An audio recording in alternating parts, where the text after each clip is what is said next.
नजर सब पर।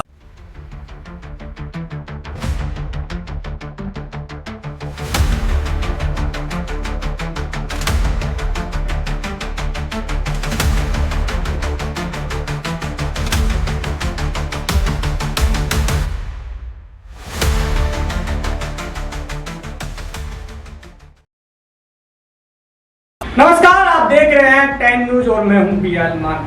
आज की बड़ी खबरें लेकर हम हाजिर हैं, बिना रुके बिना थमे। चलिए शुरू करते हैं फटाफट खबरों का सिलसिला।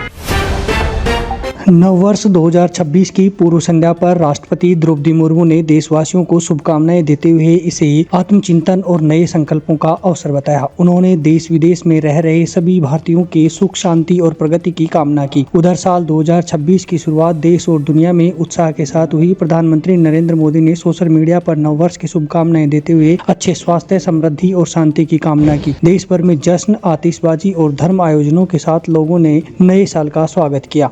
नए साल पर देश भर के धार्मिक स्थलों पर रिकॉर्ड भीड़ उमड़ी। वृंदावन के बांके बिहारी मंदिर में 3 किलोमीटर लंबी लाइन लगी। प्रशासन ने 5 जनवरी तक न आने की अपील की। वैष्णो देवी में भीड़ बढ़ने पर रजिस्ट्रेशन रोका गया। उज्जैन महाकाल में श्रद्धालुओं का तांता लगा रहा।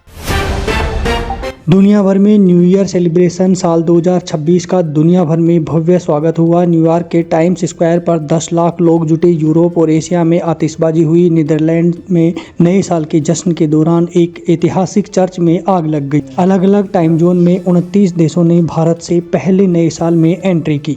न्यू ईयर सेलिब्रेशन के दौरान स्विट्जरलैंड के luxury ski resort cross Montana में बड़ा धमाका हुआ। कॉन्स्टेलेशन बार में हुए विस्फोट में कई लोगों की मौत और कई के घायल होने की खबर है। घटना रात 1:30 बजे हुई। पुलिस और इमरजेंसी टीमें राहत बचाव में जुटी हैं। कारणों की जांच जारी है।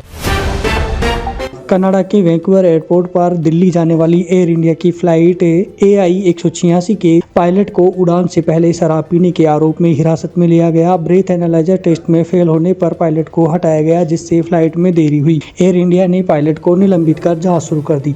अमेरिकी राष्ट्रपति डोनाल्ड ट्रंप ने शिकागो, लॉस एंजल्स और पोर्टलैंड से नेशनल गार्ड सैनिकों को वापस बुलाने का ऐलान किया है। ट्रंप ने कहा कि कानूनी अड़चनों के चलते यह फैसला लिया गया है। उन्होंने संकेत दिया कि अपराध बढ़ने पर भविष्य में सख्त कदम उठाए जाएंगे।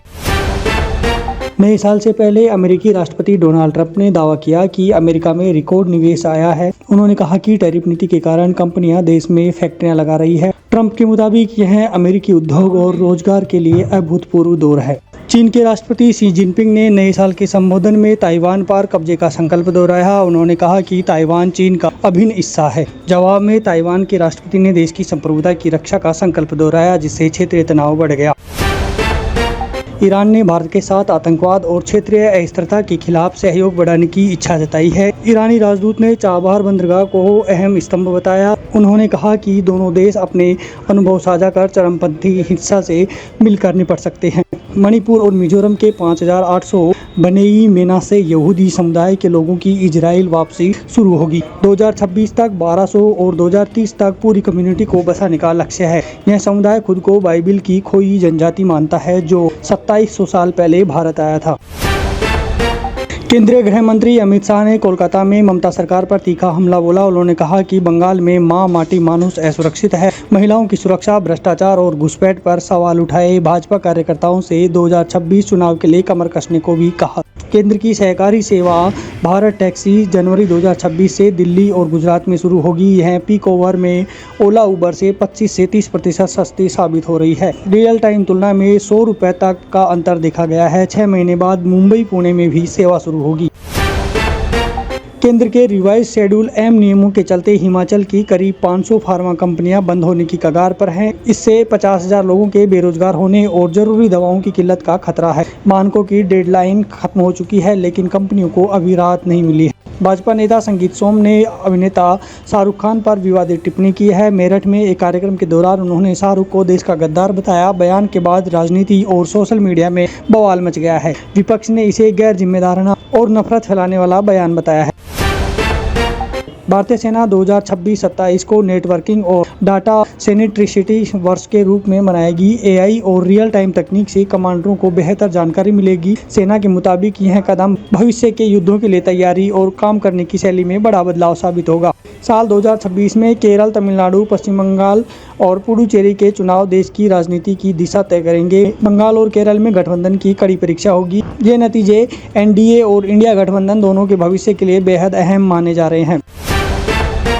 उत्तर भारत में ठंड का प्रकोप जारी है। यूपी के 35 जिलों में घना कोहरा, राजस्थान हरियाणा में बारिश और पूरे बिहार में कोल्ड डे का अलर्ट है। दिल्ली में 31 दिसंबर बीते 6 सालों में सबसे ठंडा रहा। हिमाचल और जम्मू कश्मीर में बर्फबारी से जनजीवन प्रभावित है। विराट कोहली ने पत्नी अनुष्का शर्मा के साथ नए साल 2026 में एंट्री की। इंस्टाग्राम पर दोनों की मास्क पहने फोटो वायरल हो रही है। विराट ने अनुष्का को मेरी जिंदगी की रोशनी बताया। क्रिकेट में वापसी से पहले विराट परिवार के साथ समय बिता रहे हैं। फिल्म 21 एक शांत लेकिन असरदार वॉर ड्रामा है जो युद्ध को तमाशा नहीं, मानवीय पीड़ा के रूप में दिखाती है। 1971 युद्ध के नायक अरुण खेत्रपाल की कहानी 2 टाइमलाइन में चलती है। धर्मेंद्र और जयदीप अहलावत की सधी हुई अदाकारी फिल्म को गहराई देती है।